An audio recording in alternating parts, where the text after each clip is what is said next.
If you want to say Michael Jordan's the GOAT of being one of the greatest competitors to play this game, I can give you that. Michael He's Jordan's the greatest greatest competitor. basketball ever of all time. How? He's the greatest basketball player of all time. He ain't number one in no offensive category. He ain't number one in no defensive category. How? And then if you want to be like, oh, well, he won championship, shit. Rasheed Wallace just crossed a line that nobody expected him to cross. The NBA legend didn't just throw shade, he aimed straight at LeBron James and didn't blink. In a recent sit-down that barely made the rounds before exploding online, Wallace dropped 7 words that instantly shook the basketball world. You can't earn respect like MJ. That single sentence reignited the most heated argument in sports. And this time, it didn't come from a blogger or a hot take artist. It came from someone who lived in the fire, someone who guarded legends face to face, someone who never cared about playing nice. And now everyone's asking the same thing.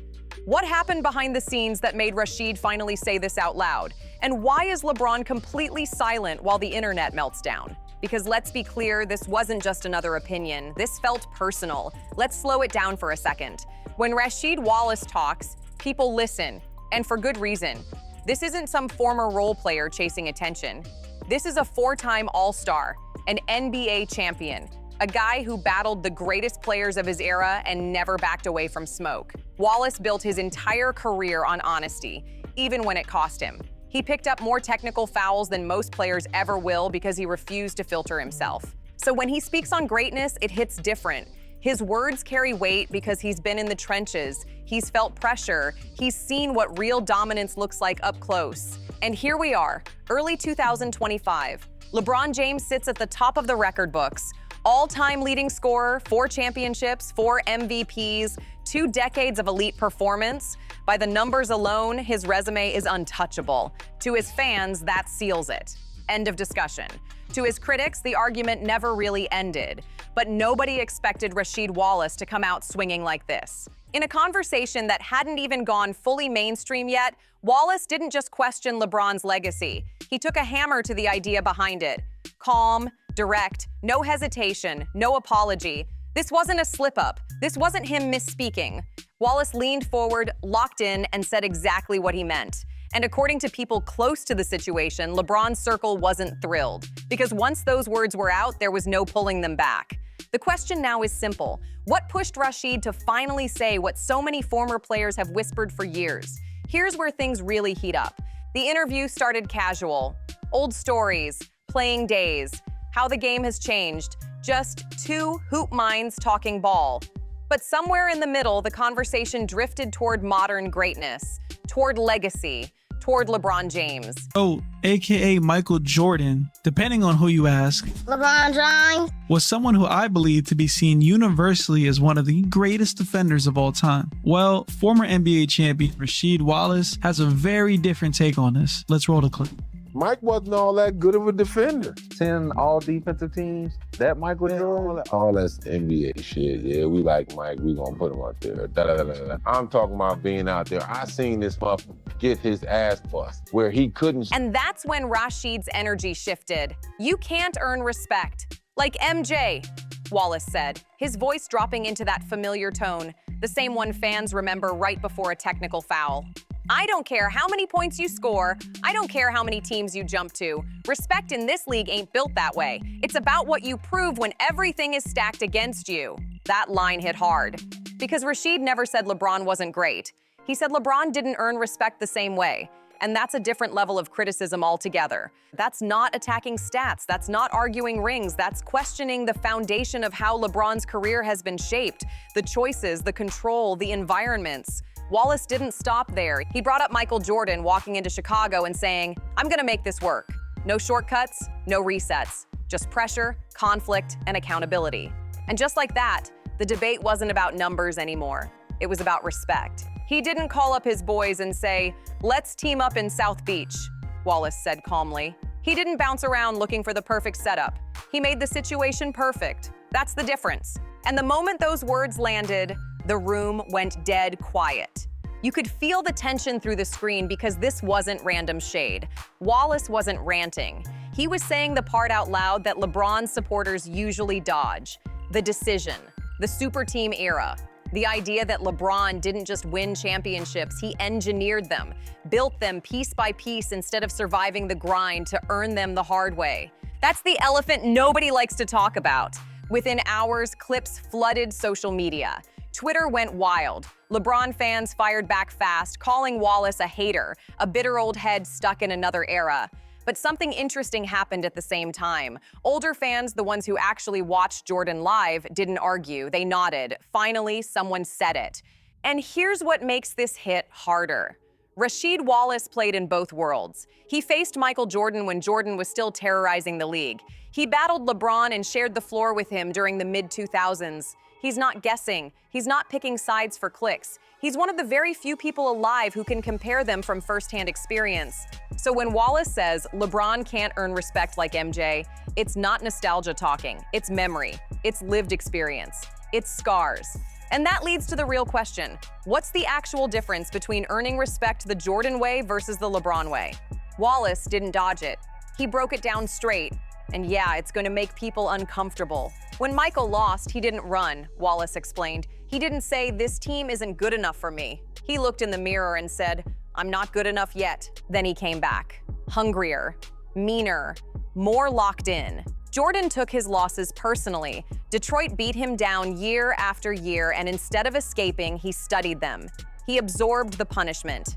Then he dismantled them. He went through Barkley, through Malone, through everyone in front of him. Every ring Jordan won, he took it. Nobody handed him anything. Now Wallace says, look at LeBron's path after losing on the biggest stage. In his first Cleveland run, things got tough. The finals losses piled up. And what did LeBron do? He left. Went on national television and announced he was taking his talents to South Beach to join 2 other superstars. Yes, championships came after that. Nobody's denying that. But Wallace's point cuts deeper. Those championships feel different. They feel planned, constructed, almost manufactured. It's like LeBron looked at the league and said, if I can't beat you straight up, I'll make sure I have more firepower than you. And for Wallace, that's where the respect gap lives. That's not how legends are made, Wallace said, shaking his head.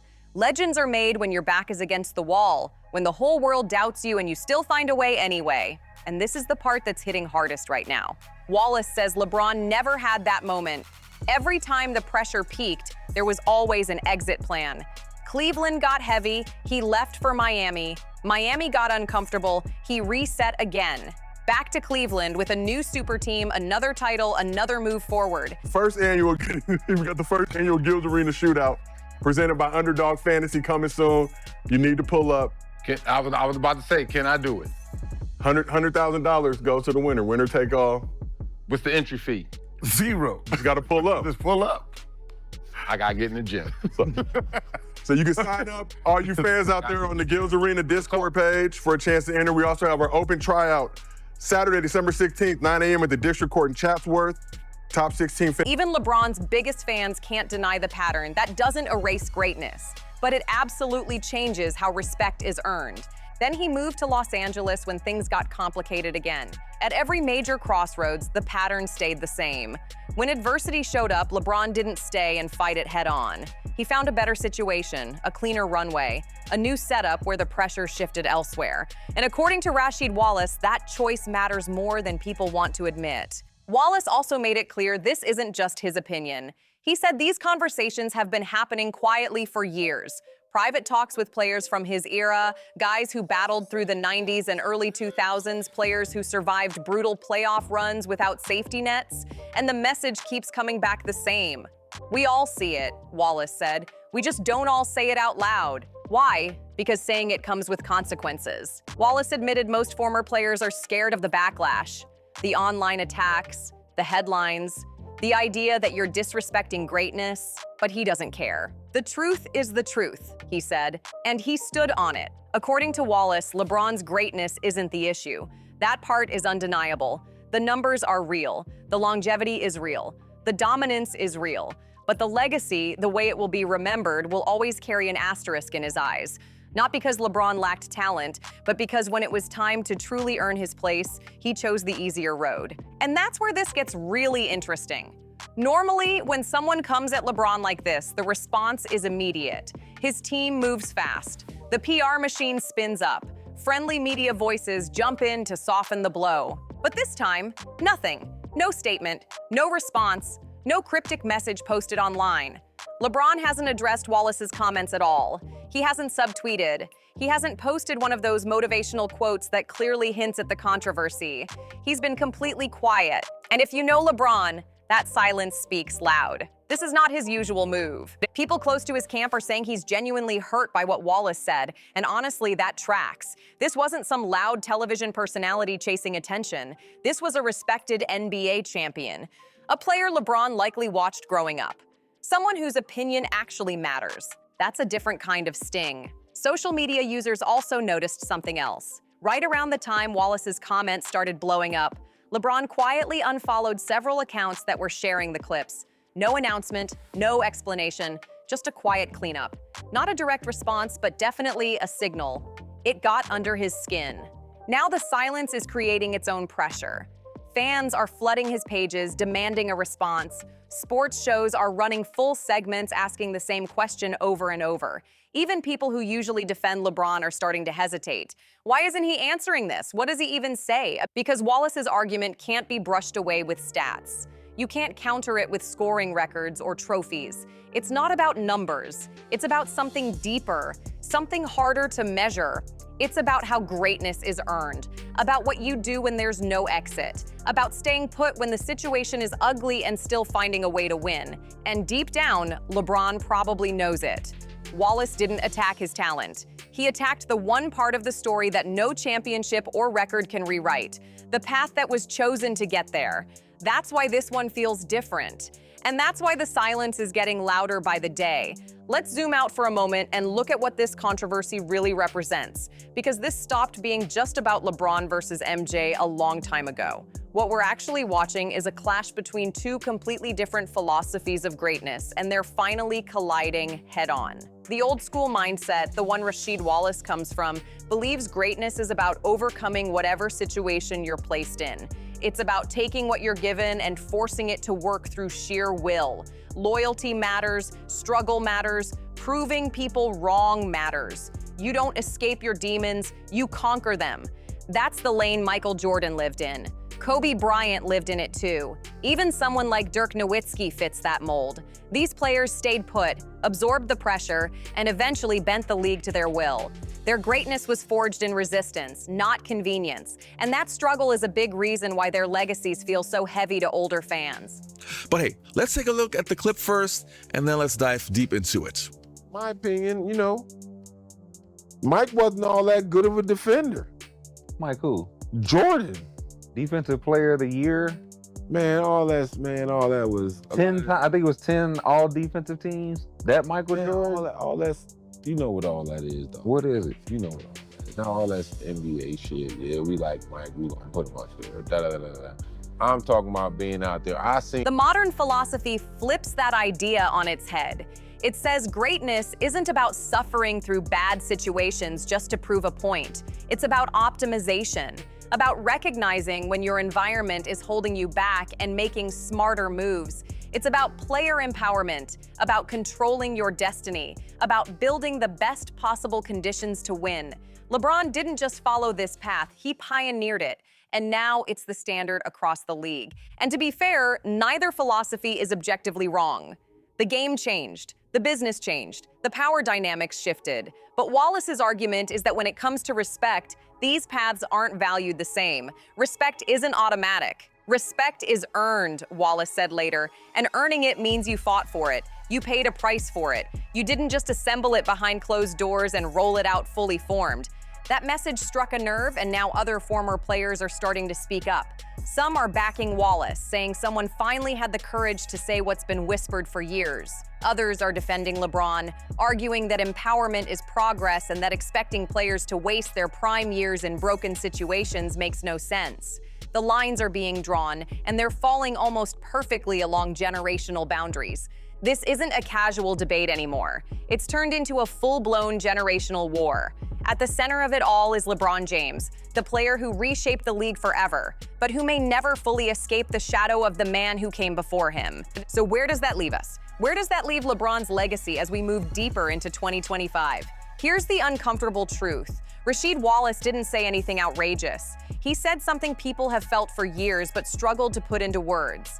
It's not that LeBron isn't great. It's that his greatness feels different. It feels calculated, strategic, carefully managed. And for a certain group of fans, that will always keep him from being the undisputed greatest. Michael Jordan's legacy is simple. He won, and he won by being better than everyone else. No shortcuts, no safety nets, no carefully stacked rosters, just dominance, night after night.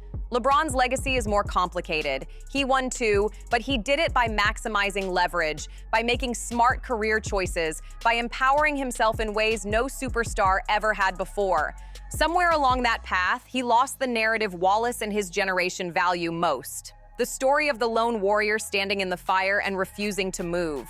That's not something you can patch up with a phone call or smooth over with a post online. This isn't personal beef. It's a fundamental disagreement about what greatness actually means. And that's why this debate isn't ending anytime soon. And in basketball, disagreements like this don't fade with time. They harden. Just look at the Jordan versus LeBron debate itself. It's been raging for more than a decade, cutting across generations, barbershops, locker rooms, and timelines, and it shows no signs of slowing down. If anything, moments like this only pour more weight onto the argument. The real question now isn't who's right. It's whether LeBron will respond at all. Does he finally address this head-on, or does he stick to the familiar move of letting his play speak for him?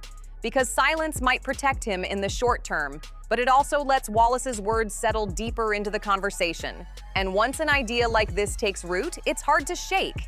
Even if LeBron does respond, what could he realistically say? What argument changes Wallace's mind or convinces the millions of fans who already agree with him? This isn't about numbers. It's not about points, assists, or longevity. Wallace didn't attack LeBron's skill. He didn't question his accomplishments. He did something far more damaging. He challenged the way LeBron's greatness was built. Wallace basically said that no matter how many records LeBron breaks, no matter how many championships he adds, there's a type of respect he'll never earn. Not because he couldn't, but because he chose a different path. And that's not something you can erase with another ring or another historic night. That kind of criticism doesn't fade with time. It lingers, it sticks.